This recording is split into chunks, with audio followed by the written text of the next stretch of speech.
This is Talk of the Town, a weekly program featuring community events happening in and around Northeast Michigan, with your host, Nancy Smitham, and get the latest from Alpena Community College with Dr. Don McMaster. And now, today's Talk of the Town. Good morning and welcome to Talk of the Town. I'm Nancy Smitham. My first guest today is Doug Talent, and he is from NEMSCA. Good morning, Doug. Hey, Nancy. How are you today? I'm doing great. It's so good to see you. Yeah, good to see you again. And I know the last job that you had that we talked a lot about was Habitat for Humanity, and I'm so sorry about the fire. I'm sure that affected you after all of your years of working there. Yeah, it certainly did. It broke my heart to wake up to that when it was happening, and I'd worked with Habitat for 5 years, mostly as their construction manager, and we put a lot of work into that building, and it was a very, very sad sight to see, but it sounds like the folks are bouncing back. And, it does. And gotten back on their feet with the restore, perhaps. So good news in a way for them to be moving forward again after that kind of devastating loss. You know. And talking about good news, NEMSCA has a wonderful weatherization program. They do, and took a position there with the weatherization program about 18 months ago. So I'm up to speed now with it. It's a federally funded program through the Department of Energy, and we focus on income qualified families in 11 county region around Alpena, pretty much from Lake Huron over to I-75 and from Sheboygan down to Standish. So a very large area to service. We do a lot of driving to reach out to our clients, but it's a great program. We do really good work in homes that you know, we're trying to save energy for our clients. We're trying to lower their utility costs and make their house, you know, overall just more comfortable and also more healthy for them.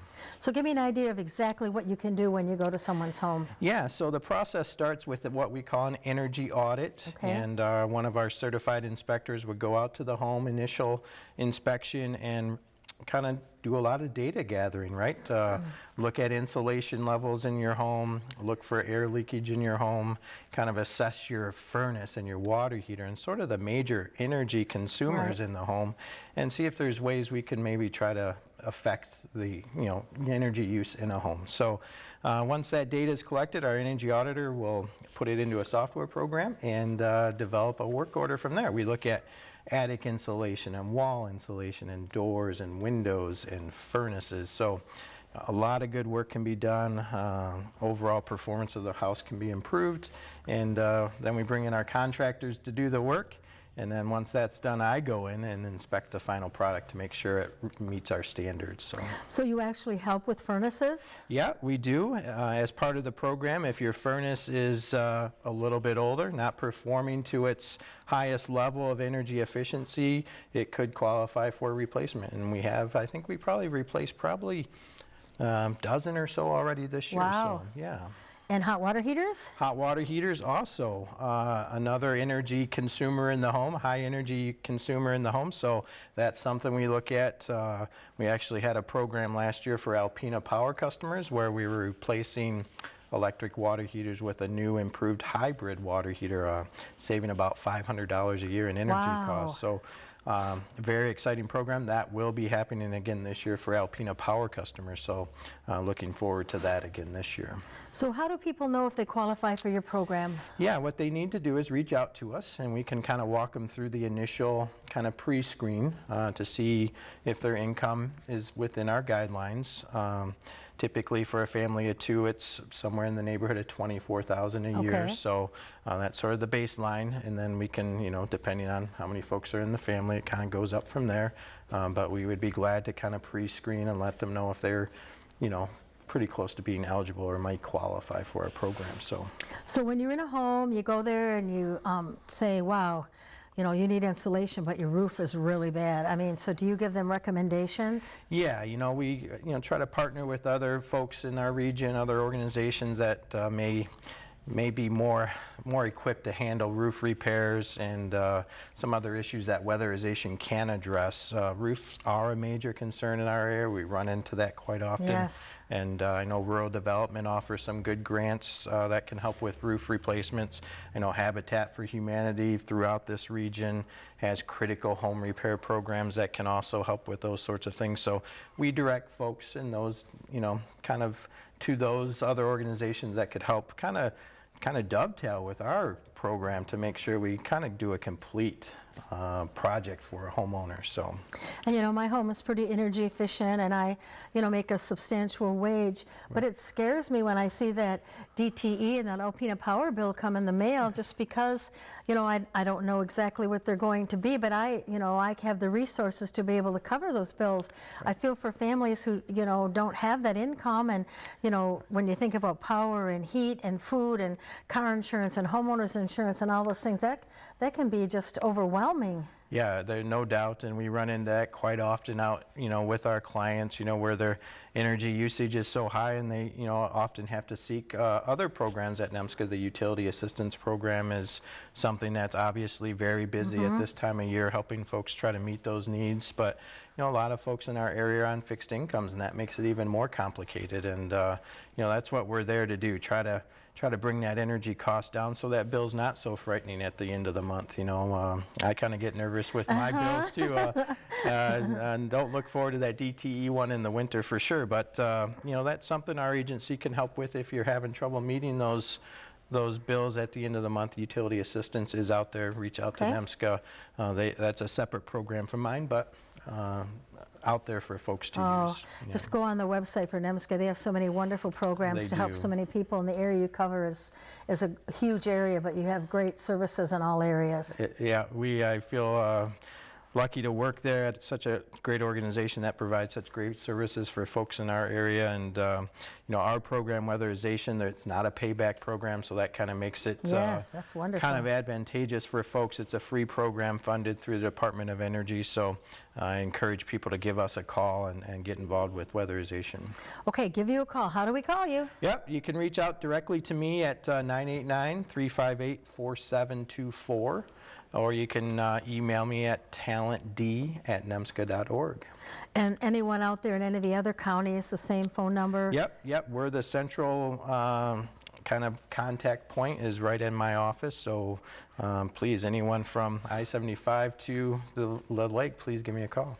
And just one last quick question, what's usually the turnaround for an installation? Yeah, that's sort of the part I've been working on. Right now we're at about 18 months. Okay. The popularity of the program, since it is free, we have obviously a lot of folks interested in taking advantage of our program. So we're down to 18 months. Not that long ago we were closer to 3 years. So wow. We've made a lot of progress. Good job. We've made steps in upping our production. So I encourage folks to be patient. 18 months sounds like a long time, but it's well worth the wait.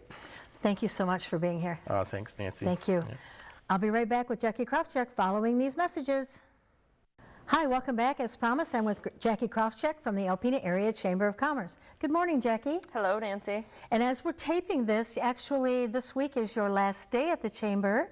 You've accepted a new position, but today we still want to start out talking about the Chamber. Yes, because as we tape it, I'm technically still working at the Chamber. Yes, you are. Friday was my last day, starting my new job Monday.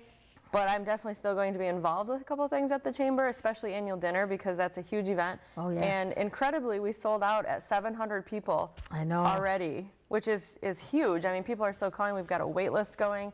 It's pretty incredible that maybe I should have left my job a long time ago if it was going to increase our numbers, but definitely a cool thing. Put tables in the hall. Don't turn anyone away. We can charge a little bit less for the people that have to sit in the hallway. Very good, yeah. Yeah, so that's a huge event, February 6th. Of course, people can't get tickets anymore, but it's always a good event because we give away some awards. I think we give away 7 awards, and then there's a couple other partners that we partner with, and they give away some awards. Citizen of the Year is the one that I think a lot of people look forward to. So that's a big secret. There's only a handful of people that know who that is at this point. So it's always exciting, and it's always such a positive event, and I think that's why we consistently see huge crowds at it. And what I like about it is it showcases a year, all the wonderful things that have happened, the groups and organizations, and the people who have done spectacular things in our community. Yeah, it's really cool to hear sometimes you get so caught up in your own world you forget to look at what cool things other people are doing. It's a great way to showcase all of that stuff. So that's actually taking up most of our time right now, but we had our first GMDA event, so good morning, or That good was midday, wonderful. Alpena. Yeah, it was a unique location on the stage at the high school. And you know, I learned things that I didn't have a clue were happening in Alpena. I was shocked, and I'm very involved in the community. I'm out and about all the time, and I was just amazed. Yeah, people are always surprised when they go to those to hear about everything going on. They just don't, I mean, you can't possibly hear every single True. message that comes your way. So it's a good event. We do have other GMA, GMDA events this year. So our next one is a GMA, which is Good Morning Yes. Alpena. So for the early birds on March 13th. And the topic is change is a good thing, which is actually very fitting right now because of all the change going on in our organization. Yes. So we'll be, are you attending that one? Of course. All right. Nancy attends all of them. So I try to. yes, and she helps at them. So we'll be, March 13th, we'll be at that event, and then throughout the rest of the year, there's several other GMA, GMDA events as well with lots of different topics. There's one about corporate social responsibility. How do you do that at your business? What does that look like? Creating effective teams. You know, we see and hear from people a lot that teamwork is a difficult thing to manage within their organization, so we'll be addressing that. Generations in the workplace, so how do you deal with the different dynamics of different generations? We're going to do a fun Alpena Family Feud style event, which is going to be a lot of fun. And then a couple other topics throughout the end of the year. Sounds wonderful. So now, let's go back to the annual dinner meeting. It's sold out.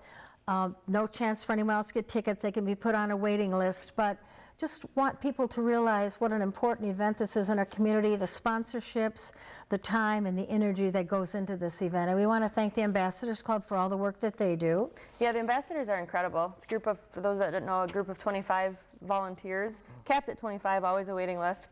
And they do all really the like boots on the ground type work for the chamber, so they're always volunteering for stuff and cutting things out and decorating and showing up at events. And they're a wonderful group, so if anyone's interested, there is a waiting list. I was in that group for 18 years, so 18, I yeah. paid my dues, and I'll just step back. But I really do appreciate all the time and energy that goes into it. And it looks like they're a pretty fun group, too. They're super fun. The difference between the board meetings and the ambassador meetings are, they're both very good meetings, but the dynamics are just so different because the ambassadors are just kind of the party group and they have so much fun.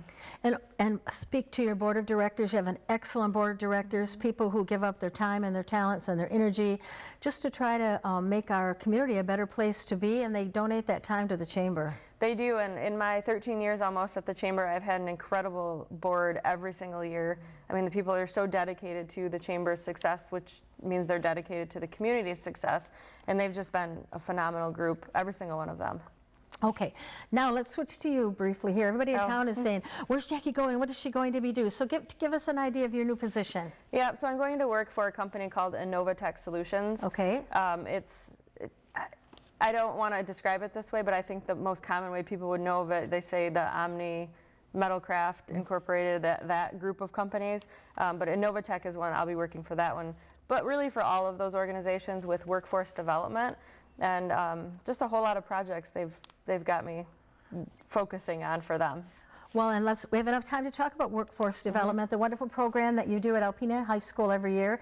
I hope that will continue. I donate time for that. I go, it's not part of my work day, I just go and do it because I just love working with the young people in our community. Yes, we are continuing that through the chamber. We've got our first session with every single 11th grader through their English classes. Right. We'll have a volunteer come in for 4 weeks in a row, well, 2 weeks, a break, and then 2 more weeks, and cover topics, resume, cover letters, interviewing skills, soft skills, which is a big one for our employers. So we write, the chamber writes and presents the curriculum to the volunteers go into the classroom and teach the actual material. And it's just such a fun class. I usually get the early morning class, and you think the kids would be kind of sleeping, but they interject and they add stuff, and I bring them candy and, and talk to them. And it's just really, really a fun thing. And we have some bright and wonderful young people in our community. We sure do, and it's definitely something that's needed is this workplace readiness, the skills. And you know, some students are very engaging and they want to listen to it, and others don't, but you still have to believe that they're picking up at least a nugget of information during those sessions. Right. So if people are interested in volunteering at the chamber, we want to encourage them to please come. We'll have a new director, and the board of directors will be, governing things until someone is on board. And I just want to let people know there's so many opportunities to volunteer, and they're all really fun, and you get to be part of something exciting and always moving and progressing forward through our community. Yeah, anytime if someone wants to know about volunteering or questions about events or programs we're offering, they can find out on our website, which is alpenachamber.com, or call us. And I'm always impressed because you remember the phone number, so I'll let you do it. 356-61, oh, wait, because you said that. 354-4181. Yes. Yep, so 354-4181. And any questions anyone has anytime. And you have a great website, and I always call Ashley, because I call her the source of the North. She knows everyone and everything that goes on in the community.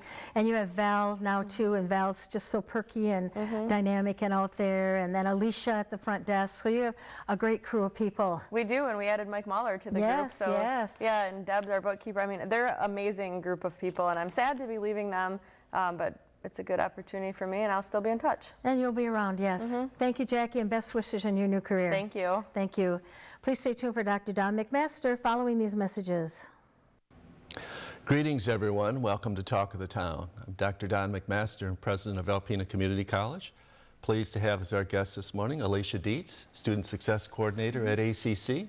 Welcome, Alicia, to ACC, and welcome to the show. Thank you. So what does the Student Success Coordinator do? We have a variety of roles, but the most is making the students successful in everything that they do. We actually offer tutoring services, proofreading services. We have Jewel Lancaster in our area that does the technical and career advising. We have Jen Watson that does all the workshops. She does various workshops all throughout the year on just how to format a paper or how to note take, time management, which is a huge thing for students, especially if they're working in their sports and during the classes, especially for those that are dual enrolled in early college also.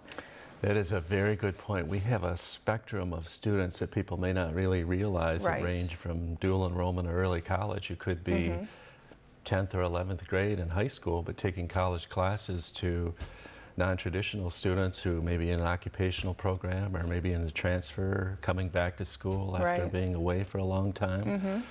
So the retention of those students, which is the thing that allows them to persist and succeed, is what you do. Yes, it is. We try to help them in any way possible. Even if they're doubting themselves and want to drop the class and don't think they can do it, we are there to support them, talk them through it, get the help that they need. We work with a lot of different instructors too, if they're seeing problems in some of their classes with some of the students. So it's just us reaching out or them coming to us and just talking through it and then making them reach the goal. Very good. So you have a mechanism where the instructors can reach out to you, or you reach out to them, and you can identify students that may need what you're providing. Right. Wonderful. And I do that also if I need tutors in certain classes too. I mean, currently we do have 17 tutors, and they cover 79 classes total. But once in a while there's just one class that we don't have available. So I do contact the instructors and ask, hey, do you have anybody that can help me out with this? And they've been really, really well about reaching out to me, so wonderful. Helping me. So your tutors tend to be students? Yes, they are all students. We have one that is not, but yeah, all of them are students, and they cover such a variety of classes, and they're wonderful to work with. So this is no doubt good for the students who are being tutored by a fellow student who may have more aptitude or more experience in the content area. It's probably good for the students who are doing the tutoring as well. Yes, it is. They enjoy it because they say it just keeps everything fresh in their mind, and so it's really nice. And we don't just tutor those in the basic, English classes or anything like that. We actually tutor a lot that are in the advanced classes, because that's when it gets hard, like with the calc and the trig and everything like that. So we have really experienced tutors in those areas. So it's a lot of the advanced classes that are students coming to us. We have a friend, an international student named Yuki. Yes, he is one of the tutors. Who does some of the tutoring? Yes, he is wonderful. I bet he is. Yeah, and it's nice because once the students get to know some of the tutors, they request them. So we get a lot of requests for certain tutors, and when they're in their certain niches. So I have a daughter that does tutoring at her school in the sciences. She loves sciences, and she's, I think, probably a good tutor and a good teacher. She references, and I've heard just generally, that among people who need tutoring the most, there can be a stigma about seeking it out. Yes. And that is unfortunate. It is. But an unfortunate reality that we have to deal with. How do ACC navigate that? We just let them know that if you have the question, then other people have the question too, so you're not the only one. So by you getting these tutoring services, you can also kind of spread the word to others that this isn't just for people that, you know, I don't want to say they're not dumb by any means. They're just seeking out the help. They're going to be more successful in the long run. Those are the ones that we are going to retain, and they need to know how valuable the services are, no matter what class it is. And like I said, it's mostly advanced classes that we tutor in. So word of mouth would be, well, maybe, and that's always a good way to get the word out. We're a small campus, and the students are fairly contained. Interesting. Okay. And you also help students with MLA and formatting and that sort of thing. That was always a challenge for me. Oh yeah, it is. It is, especially when you're used to MLA in high school and then you go to APA in college with some of the classes like nursing and stuff. So that's why Jen Watson usually, she has workshops like that, or they can come in. We have a whole bunch of proofreaders just to proofread papers, and they're up to date on the different techniques and styles. Very good. And we have a branch campus in Oscoda. Yes, we do. Your services connect down there with Patrice? Yes, we do. We actually, if she has students in there that need tutoring, we actually set up with video conferencing services.